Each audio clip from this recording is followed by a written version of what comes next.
የሚመዝኑት ዲናችንን በእኛ ነው። ያ ነገር መሆን የለበትም። እኛም መመዘን ያለብን በዲናችን እንጂ ዲናችን በእኛ። እነሱ ግን የሚያደርጉት ምንድነው?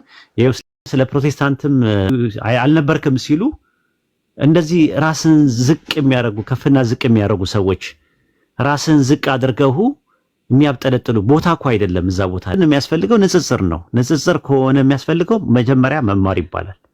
ተማረው ለሰው ሙስሊሞች ምንድነው አርጊመንታቸውን በነገረ ክርስቶስ ላይ በነገረ ስላሴ ላይ በነገረ ድህነት ላይ ያለን መልስ እንዲህ ቢጠይቁን ምንድነው የምንመልሰው የሚለውን ነገር ተራ በተራ ጥርስና ምላሱን እየነቀሰ እያንዳንዷን ነገሮች አያቸውና ከዛ በኋላ ወደ ንጽጽር ዓለም ውስጥ ገባለ። ካልሆነ ግን ዝም ብሎ እንትን ነው የሚሆነው። እየተጎዳ ትመጣለህ። የሆነ ሰዓት ላይ ቀልብ እየደረቀ ይመጣል። ዝም ብሎ ጭቅጭቅና ንትርክ ይሆናል። ቀልብ እየደረቀ በሚመጣበት ሰዓት፣ ቀልብ እየረጠበ በሚመጣበት ሰዓት እስልምና የዲን ራሱ ትምህርት አለው። ትምህርቶቹን እያንዳንዳቸውን ነገሮች ቀልብን የሚያረጥቡ ነገሮች ዚኪር ምንድነው? ሶላት ላይ እንዴት ነው እንትን ምለው? ከዛ ቁርአን እንዴት ነው ምነው? እንትንን ካስተካከልኩ እንትን ነው። ይሄ የዝም ብሎ ጭቅጭቅና ንትርክ ያለበት ቦታ ላይ ዝም ብሎ መዋል ቀልብ እየደረቀና እንደ ኖርማል ሆኖ ይታያል። ከዛ በኋላ ለኩፍርም ራሱ አደጋ አለው። ለኩፍርም መጋለጥ አለው። ተመልሰው ለመክፈርም አደጋ አለው። እንደዚህ አይነት ነገሮች ማለት ያ ነገር እንደዛ ነው ማለት ሳይሆን እዛ የምትሄድበትን ነገር እዚህ ወንድሞች ጋር ገብተ እኛው ጋር እንትን ብለ ብትማራቸው ብታያቸው ጥሩ ነው ብዬ ነው እንደምነው። አይ ቲንክ በጥሩ ነገር እንደምትወስደው ተስፋ አለኝ። በተረፈ እንዳልኩ ፖለቲካ እንዳይሰራብን ጥንቃቄ ማድረግ ነው። በእያንዳንዱ ንግግራችን ላይ ከኛ የምትወጣዋን ነገር ጥንቃቄ ማድረግ ከበስተኋላ ዲናችን ስላለ ሰዎች የሚመዝኑት ዲናችንን በእኛ ነው። ያ ነገር መሆን የለበትም። እኛም መመዘን ያለብን በዲናችን እንጂ ዲናችን በእኛ። እነሱ ግን የሚያደርጉት ምንድነው? ይሄው እስልምና እንደዚህ ነው የሚያስተምረው።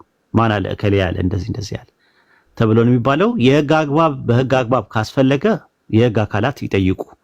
አሁን እኛ ያለነው ሶሻል ሚዲያ ላይ ነን ያለነው። ሶሻል ሚዲያ ላይ ያለነው ሰዎች ባለጌዎቹን አላህ በቁርአን ውስጥ ተዋቸው ስለሚል ከባለጌዎች መራቅ ነው። መሰዳደብ፣ መበሻሸቅ ውይይት አይደለም። እንደዚህ አይነት ነገር ልምዱ ያለው ሰው ካለ መቀጠል ይችላል። ልምዱ ያለው ሰው ምንድነው ለመበሻሸቅ ትልቁ መስፈርት እውቀት አይጠይቅም። ባለጌ መሆን ብቻ ነው የሚጠበቀው። እና ያለ ማለት ፈልጌ ነው። እኔ በኩሌ ጨርሻለሁ። ጀዛኩሙላህ ኸይረን ጀዛ ስላዳመጣችሁ ነው። ሰላም አለይኩም። በጣም እናመሰግናለን ኡስታዝ ኦፓ። አመሰግናለሁ። እኔ እንኳን ብዙ ምለው ነገር የለኝም። ቪዲዮውን ስናዳምጠው እንደነበር የተለያዩ አሻሚ ሀሳቦች ነበሩበት። መጥቶ አጥርቶ መናገሩ ጥሩ ሆኖ ሳለ ጠቅላላ ያለ ሀሳብ መስጠት የምፈልገው ግን ሁለቱም በር እንዳይዘጋባችሁ የምትፈልጉ ሰለምቲዎች ራሳችሁን አድቡ። እዛም ገርበብ በዚህም ገርበብ የሚያደርጉ ሰዎችን አይቻለሁ እና ራሳቸውን አይከላከሉም፣ እስልምናቸውን የማይከላከሉ ቁጭ ብለው እንደ ሙስሊም ሲጠየቁ መመለስ አይችሉም። ኦኬ በፊት ከነወጣችሁበት ሃይማኖት ተብለው መመለስ አይችሉም እና አደብ ገዙ ጥሩ ነው። ምክንያቱም ኃላፊነቱ ሰዱ። እዛ ቦታ ላይ ስትገኙ አንድ ሰው ሻሃዳ ከያዘ በኋላ ሙስሊም ተብሎ ነው የሚጠራ። ስለዚህ እንደ ሙስሊም ነው እዛ ቦታ የሚያናግሯችሁ። ያኛውን በር እንዳይዘጋባችሁ ራሳችሁን አሰድባችሁ እስልምናችሁን አሰድባችሁ ጥያቄ መመለስ ከብዷችሁ ከዛ ደግሞ ልክ ሃምብል እንደሆነ ሰው ሪአክት የምታደርጉ ሰዎች ስላየሁኝ ነው። ጥንቃቄ ማድረጉ አይከፋም። የተነሳው ሀሳብ ግን እራሱም እፎይ አሁንም ጉዳይ ዲያ ስሙን ጠርቶ ለእፎይ ነው ብሏል። ቴሌግራም ገጹ ላይ ጽፏል። እኔ ካልተገደልኩኝ እኔን ካላገለሉን የዞር ካላልኩኝ ንጽጽር መስራት እንደማይችሉ ኡስታዞቻቸው ያወሩት ንግግር አለ ብሎ ፖስት ሲያደርገው ኃላፊነት በጎደላቸው ተናጋሪዎች መንገድ ስላገኘ ነው። እና አንዳንድ ሰዎች ጥንቃቄ አድርጎ ማህበራዊ ሚዲያ ነው። አንዳንድ ሰዎች ከኛ የተሻለ ያውቃሉ። ማን እንደሚሰማንም አይታወቅም። ተደዋውላችሁ አይደለም ያወራችሁት፣ ላይቭ ስትሪም ላይ ነው። ሰዎች ይሰማሉ።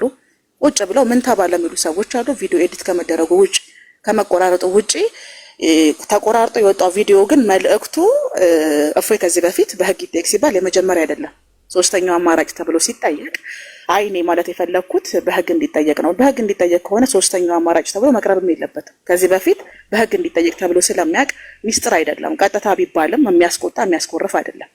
አንደኛ ውይይት ተባለ፣ ሁለተኛ ይመከር ከባለ ምክር የሚለው በራሱ የህግ አካልን የሚያጠቃልል ነው። ሰዎች የሚታሰሩት ለምክርም ለተግሳጽም ለተሞክሮም ስለሆነ ማለት ነው፣ በህግ የሚጠየቁትም ጭምር።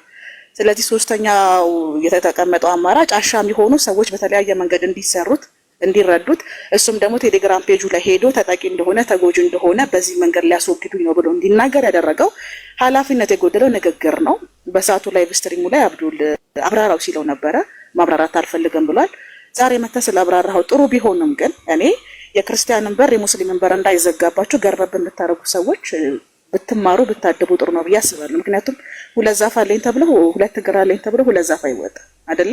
ስለዚህ ብዙ ጊዜ እኔ የታዘብኩት ነገር ከጉዳይዲያ ራሱን እንደ ሙስሊም አይቆጥርም። የሚነሱ ኢስላማዊ ሀሳቦችን ሙስሊሞች ነብዩ እያለ ነው የሚያወራው። ከሱ በተጨማሪ ደግሞ ያዩዋቸው ነገሮች ምንድናቸው? ሲጠየቅ በፊት ክርስቲያን እያለ ተብሎ ሲጠየቅ እኔ ኦርቶዶክስም ካቶሊክም ወንጌል አማኝም አልነበርኩም አሁን ግን ሙስሊም ነኝ ብሎ የሚናገር ሰው ነውና በቤዝመንቱ ነው የሚያፍረው ወይስ ደግሞ ከጥያቄ ለመሸሽ ነው? ብትመልስስ እነዚህ ያኮርፋሉ ወይስ ደግሞ የመጣህበት ሃይማኖት? ምክንያቱም እኛ የምናውቀው ቲክታክ ላይ አንተ ንጽጽር ስትሰራ ከሙስሊሞች ጋር ክርስቲያን ሆነ ነው የምናውቅህና ሻሃዳ ከመያዝ ከመስለም በፊት እኔ የማውቀው ማህበራዊ ሚዲያ ላይ እንደ ክርስቲያን ሆነ ከሙስሊሞች ጋር ዲቤት ስታደርግ ነው። ከኔ ጋርም አንድ ሁለት የተባባሉበት ምክንያት ያ ስለነበር ስለማስታውስ ነውና ጥርት ያላሉ ነገሮች አሉ አንተ ላይ ጉዳይዲያ ማለት ነው። ጥርት ያላሉ ነገሮች አሉ። ለንግግሮች ኃላፊነት ብትወስድ መልካም ነው። ለእስልምና ተቆርቋሪነት ወይም ደግሞ ተገዥነት ቢኖርህ መልካም ነው። ያ ካልሆነ ግን ማህበራዊ ሚዲያ ላይ ስትመጣ አሁን አንተ ከጉዳይዲያ ጋር ቁጭ ብለ ያወራው ተደዋውለህ አይደለም፣ ላይቭ ላይ ነው። ቤት ላይ 200 ምናምን ሰዎች ነበሩ። እናንተና ቃል ቤትም የመጀመሪያውን ቪዲዮ ሰምቻለሁ። በንጽጽር ዙሪያ ላይ እንደነበር ያስታውቃል። ንጽጽር ስለማድረግ እንዴት መወያየት እንዳለባቸው ምን ማድረግ እንዳለባቸው ሐሳብ እየሰጠህ ነው። ስለ ንጽጽር እውቀት የለኝም የሚል ሰው መረጃ መስጠትም አይችልም። በነገር ላይ እኔ አሁን ለንጽጽር ብቁ አይደለሁም ካልካንተ የንጽጽር አመራር ነበር ስትነግረው የነበረው ለወንድማችን ማለት ነው። ያም አስፈላጊ ነው ብዬ አላምንም። ይገባ ከፈረሱ ጋሪው ቀደም አይነት መሆን የለበትም አስፈላጊም ስላልሆነ ማለት ነውና ኃላፊነት ሊሰማን ይገባል። ማህበራዊ ሚዲያ ላይ ነው ያለነው። የቃላት ፖለቲካ ይሰራል። ማን እንደሚያዳምጠን አናውቅም። ስለመጣ ግን ሐሳቡን ስላጠራኸው መናገር የፈለኩት አወፈኝ ነው ብለሃል። እሱም ደግሞ ለኔ ነው ብሎ አንተ ከመናገር በፊት ቴሌግራም ፔጁ ላይ ገብተህ ማየት ትችላለህ። ልክ እንደ ተጎጂ ካልተገደለ ንጽጽር መስራት እንደማይችሉ ኡስታዞች አደጋ ላይ እንደወደቁ ችግር እየፈጠረባቸው እንደሆነ አድርጎ ኢሜጅ ሰርቷል። ንግግርህም እንደዛ እንዲመስል ስላደረገው ነው። እኔ ተጠቀምካቸው ቋንቋዎች የፖለቲካ ቋንቋዎች ናቸው። የንጽጽር ቋንቋ ብትጠቀም ጥሩ ነው። ለወደፊት መልእክት ማስተላለፍ ስትፈልግ ማለት ነው። ይሄን ነው ማለት የምፈልገው። አመሰግናለሁ። ኦኬ ሐሳብ የሚናገር ከሌለ ትንሽ ሐሳብ ለመናገር ያክል ነው። ወንድማችን ጉዳይዲያ መናገር ይፈልጋል። የተወሰነ አውርቼ ልውረድ። እሺ ብዙም አላወራም። ይፈቀድልኛል? መሲ ከፈቀደች መሲ ፈቅደሻል? እሺ አመሰግናለሁ። እሺ መርሐባ ሙስሊሞች ሰላም አለይኩም ወራህመቱላሂ ወበረካቱ ቢያለኝ ኡስታዝ ዋሂድ ሁላችሁም ወንድሞቼ ክርስቲያኖችም ሰላም ቢያለኝ ሁላችሁም ባቢ ምናልባት የኔ ሐሳብ ምንድነው መሰላችሁ በዚህ ዙሪያ ላይ ምንም ሐሳብ አልሰጥም። ነገር ግን ትንሽ በተለይ ንጽጽር ላይ ያላችሁ ወንድሞቻችን ኡስታዞቻችን መሻይኾች ሁሉም ላይ የዳዕዋ ዘርፍ ላይ ያላችሁ ከናንተ ብዙ ነገር እንጠብቃለን። አንዳንዴ ደግሞ ዳዕዋ በምናደርግበት ጊዜ እያንዳንዱ አምልኮ በምናደርግበት ጊዜ የሚፈልግ ነገር አለ። ምንድነው? ለግላችን ልንጠቀምበት ይገባል። ማለት ራሳችንን ክብራችንን እንደዚህም ደግሞ ዝናችንን ቁጭ አድርገነው እስልምናን ነው የበላይነህ ለማድረግ መጣር አለብን። ለምን እንዲህ ተባልኩኝ እንዲያረኩኝ እንዲህ ተባልኩኝ የሚለው ነገር ከሆነ ማለት ነው ዳዕዋውን በተለይ እስልምና ዘርፍ ላይ ዳዕዋ ላይ በሚናደርግበት ጊዜ የግል ፍላጎታችን መሰረት አድርገን የምንሰራ ከሆነ መቼም ከሰዎች ጋር ልንግባባ አንችልም።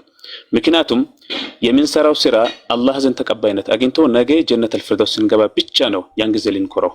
ያለበለዚያ ግን የምናደርጋቸው ነገሮች ላይ ምናልባት የአላህን ውዴታ ለማግኘት ካልሆነ በስተቀር ከዛ ውጭ የሆነው ነገር አንደኛ ስራችን ተቀባይነት እንዳይኖረው ያደርገዋል፣ ሁለተኛ ቀጣይነት እንዳይኖረው ያደርገዋል፣ ሶስተኛ ደግሞ ከየትኛውም ሰው እንዳንግባባ ያደርገናል። ስለዚህ የምንሰራው ስራ ለአላህ ብለን እስከሰራን ድረስ ከዛ ውጪ ለግል ስሜታችን ለግል ፍላጎታችን አሸንፎን ከወንድሞች ጋር ከኡስታዞች ጋር መጣላቱ አስፈላጊ አይደለም። ሐታ ያን ሰው ማለት ክብሩን ዝቅ እንዲደረግ ነው የሚያደርገውና እባካችሁ እንደው ከምንም በላይ ከውቀቱም በላይ ከናንተ ምን ፈልገው ስነ ምግባርና ትዕግስትን ነው። ለምን ለድን ብሎ መሰደብ ክብር ነው። ነብዩ አለይሂ ሰላቱ ወሰለም ብዙ ነገር ተብሏል፣ አሸንፈዋል። የግድያም ብዙ ነገር ደርሶባቸውና እባካችሁ አንዳንድ ጊዜ ማለት ነው ለአላህ ስትሉ ለዲኑ ስትሉ ለሚሰሩ ስራ ስትሉ ብዙ ተከታይ ስላላችሁ ትዕግስት አድርጋችሁ ወደፊት ብትሄዱ ባይ ነኝ። ሰላም አለይኩም ወራህመቱላሂ ወበረካቱ። ቴንክ ዩ እናመሰግናለን። ቀጥ ይመስል አልቆይም። ያው ወንድማችን ጉዳይ አይዲያ መጥቶ ነገሩን ግልጽ በማድረጉ ጥሩ ነው። ይሄ ሰው ሲናገር እየቆራረጡ ሌላ ሀሳብና ትርጉም እንደሚሰጡ ክርስቲያን ወገኖቻችን የታወቀ ነው። እኔም 5 ዓመት ሊሆነኝ ነው ቲክቶክ ላይ የምናገራቸውን ቪዲዮዎች እየቆራረጡ ሌላ ትርጉም እንደሚሰጡ የታወቀ ነው። ኢቭን እውነተኛውን ነገር እንኳን እያወቁት ቆርጠው ቀጥለው ሌላ ትርጉም እንዲሰጥ ያደርጋሉ። ይሄ የታወቀ ነው። የክርስቲያን ወገኖቻችን ባህሪያቸው ነው። ንጽጽር ላይ ያለ ነገር ነው። የራስን የበላይነት ለማረጋገጥ የትኛውንም አይነት ነገር ይራምዳሉ። ውሸት ለነሱ ጀስት ኖርማል ነው እና ወንድማችን ጉዳይ አይዲያ ተረድቼዋለሁኝ። ኢቭን ወደ ህግ መሄድ ነው የሚለውን ራሱ አይሰራም። አሁን ንጽጽር ላይ ከፊት ጀምሮ የሚሰሩ በዓለም አቀፍ ደረጃ ራሱ እውቅና ያላቸው ሰዎች አሉ። እነዛ ሰዎች ንጽጽር ሲሰሩ አከሌ ለህግ ይጠየቅ ብለው አያውቁም። ምክንያቱም ለህግ ይጠየቅ ብሎ ማለት ያንን ተሳዳቢ ሰው እውቅና መስጠት ነው። እንግዲህ ፎዬ የተባለው ግለሰብ በመሳደብ ነው እውቅና ያገኘው እንጂ ንጽጽር አድርጎ አያውቅም። በነገራችን ላይ ንጽጽር ብሎ ማለት ዶግማቲክ የሆነ ነገር አቅርበህ ስታነጻጽር እንጂ ዝም ብሎ እዚህ ግባ የማይባል ሀሳብ አንስቶ ጭቅጭቅ መፍጠር የንጽጽር አይደለም። እፎይ በህይወቱ ዶግማቲክ የሆነ ነገር አንስቶ እንትን ብሎ ማያውቅም። ይሄ የታወቀ ነው። ኢቭን እንደውም እዚህኛ ሀገር ላይ ንጽጽር ስላልተለመደ አካዴሚካሊ ውይይቶች ስላልተለመዱ ወንድሞቹ ላይ ራሱ እናንተ ተጽዕኖ ፈጣሪ አይደላችሁም 700,000 ተከታይ አፍርቻለሁ እያለ በወንድሞቹ ላይ ራሱ ጉራ ሲነዛ ነበር።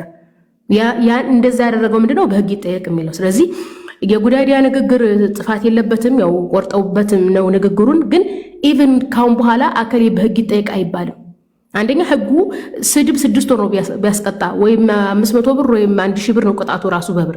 ስለዚህ ያ ሰውዬ የብስ እውቅና እንዲያገኝ እንጂ ምንም ጥቅም ስለሌለው ንጽጽር ስናደርግ ሐሰትን ማጋለጥ፣ እውነትን ማስተማር፣ ሰው ንጽጽር ሲያደርግ ዶግማቲክ በሆነ ነገር እንጂ በተራ ነገር መሆን እንደሌለበት ማስተማር እንጂ ኢቭን በህግ ይጠየቅ ማለት አያስፈልግም። በዚሁ አጋጣሚ የማስተላልፈው መልእክት ምንድነው? አንድ ሰው ወጥቶ ሃይማኖት ተሳድቧል፣ ነብያችንን ተሳድቧል፣ ይከሰስልን የሚል ቪዲዮ ስታዩ አንከስም እረፉ የሚል ትውልድ ነው መፍጠር የምንፈልገው እንጂ ኢቭን ህግ የሚለው ነገር አይሰራም ለማለት ያክል ነው። አመሰግናለሁ።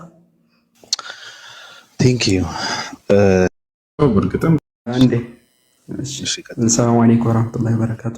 ሙስሊም ወንድም እህቶች እንዲሁም ክርስቲያኖች ሁላችሁንም አብዛኛው ነገር ተነስቷል። አንድ ነገር ብቻ ለማሳሰብ ያክል ነው። እሱ ምንድነው? ሁላችሁም ሰለምቴዎች ማለት ነው በአጠቃላይ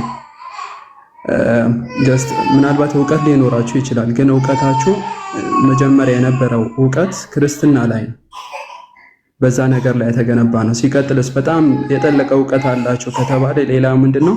ሹብሃ ላይ ነው፣ እስልምና ላይ የሚነሱ ሹብሃዎች። ምክንያቱም እናንተንም በዛ ልክ ስጠይቋቸው የነበሩ ነገራቶች የእነሱን እውቀት ነው ሊኖራችሁ የሚችለው እንጂ መሰረታዊ የሆነ የእስልምና አስተምሮ እውቀቶች አይኖራችሁም። ስለዚህ ያን እንዴት ነው የምታገኙት የሚለው ነገር ያው ወሊላሂ አልሐምድ ካሰለሙ በኋላ እዛው አይተውም እነ ኡስታዝ ወሂድ ሌሎቻችሁም ማለት ነው ቀጥታ እንዲማር ነው የሚመቻችለት ማለት በሚመቸው መልኩ በአካል የሚመቸው ከሆነ አካባቢው ላይ ሰው ካለ እያገናኙ፣ ካልሆነ ደግሞ በኦንላይን ራሱ ቂራት በደንብ እንዲከታተል ነው እየተደረገ ያለውና ስለዚህ እንደሰለማችሁ ቀጥታ የመጀመሪያ እርምጃ የሚሆነው ምንድነው? የእስልምና እውቀት ላይ ፎከስ ማድረግ ነው። አሁን ወንድማችን የንጽጽር እውቀት የለኝም ሲል ጀስት የእስልምና እውቀት የለኝም ማለት አይሚን የክርስትና እውቀት የለኝም ማለት አይደለም። እናውቀዋለን። እኔ የዛሬ 3 ዓመት በፊት ተወያይተናል ከጉዳይ አይዲያ ጋር ማለት ነው።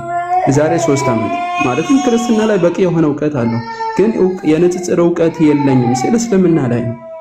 ያን ነገር እንዴት ነው ማሳደግ የሚችለው? እነዚህ የሚነሱ ጥያቄዎች ባለመመለሱ ራሱ እኮ ይቆጫል።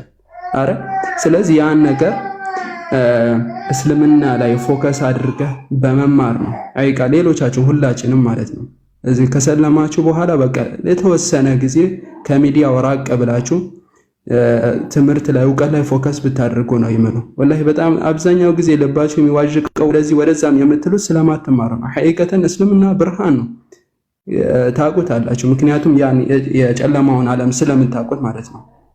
የመጀመሪያ ጊዜ በምትሰግዱት ሰላት ራሱ ምን ያክል ትክክል እንደሆነ እስልምና ትክክል እንደሆነ ትረዱታላችሁ። ግን ያን ነገር ደግሞ ሞር እንዲጣፍጣችሁ ሞር እንዲበረክት ደግሞ መማር እያንዳንዱ ነገር ፎከስ አድርጋችሁ አሊፍ ባውን ከዛ ጀምራችሁ ከዛ ኢንሻአላህ ለወደፊት ደግሞ ያው ትላልቅ ኡስታዞች በደረሱበት ደረጃ ማስተማር እስከምችሉ ድረስ እውቀት ላይ ፎከስ ብታደርጉ ነው። በቃ የተወሰነ ጊዜ ከሚዲያው ራቅ በሉ። በቃ ከነዚህ ጋጋታ ካለበት ቦታ ላይ ራቅ በሉ። ከዛ ነገር ራቅ ብላችሁ እውቀት ላይ ፎከስ